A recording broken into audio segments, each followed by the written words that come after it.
চিঠি চালাচালি ভার্চুয়াল বৈঠক অতঃপর ঢাকায় আইসিসি বিসিবির জরুরি মিটিং, তবুও জট খুলছে না।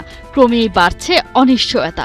টি-20 বিশ্বকাপের বাকি দিন 20 অথচ এখনো বাংলাদেশ খেলবে কি খেলবে না তা অজানা। সময়ের সাথে যেন ফিকে হয়ে যাচ্ছে সেই সম্ভাবনাও। বাংলাদেশের অবস্থান পরিষ্কার, ঠিক আগেরই মতো। ভারতের মাটিতে কোনোভাবেই পা পড়বে না লাল সবুজদের। এই ইস্যুতেই ঢাকায় হয়ে গেল আইসিসি বিসিবির বৈঠক। অমীমাংসিত থেকে গেলেও মিলছিল খানিকটা আশার আলো। ভেন্যু অদলবদলি হতে পারে গেম চেঞ্জার। আসন্ন টি-20 বিশ্বকাপে বি গ্রুপে মিলতে পারে সমাধান।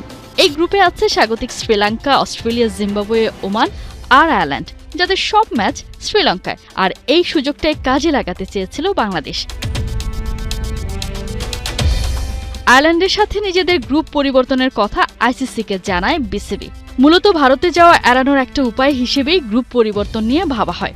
এখনো পর্যন্ত যা সূচি আছে সেই অনুসারে আয়ারল্যান্ডের প্রথম ম্যাচ কলম্বোর প্রেমাদাসা স্টেডিয়ামে ৮ ফেব্রুয়ারি শ্রীলঙ্কার বিপক্ষে। এরপর একই ভেন্যুতে ১১ তারিখ অস্ট্রেলিয়া আর ১৪ তারিখ ওমানের বিপক্ষে ম্যাচ। গ্রুপ পর্বের শেষ ম্যাচে আইরিশরা খেলার কথা জিম্বাবুয়ের বিপক্ষে পাল্লিকেল স্টেডিয়ামে। এই সূচিটাই বাংলাদেশ নিজেদের করে চাইছে। তবে চাইলেই কি আর সম্ভব? এই খবর পাঁচকান হতেই সরব ক্রিকেট আয়ারল্যান্ড। সোয়েব ডিলের সম্ভাবনাকে একেবারে নাকচ করে দিয়েছে ইউরোপের দেশটা। ক্রিকেট বিষয়ক ওয়েবসাইট ক্রিকবাজে নিজেদের অবস্থান জানিয়ে ক্রিকেট আয়ারল্যান্ডের এক কর্মকর্তা জানিয়েছেন, মূল সূচি অপরিবর্তিত থাকছে এবং আয়ারল্যান্ড তাদের গ্রুপ পর্বের ম্যাচগুলো শ্রীলঙ্কাতেই খেলবে।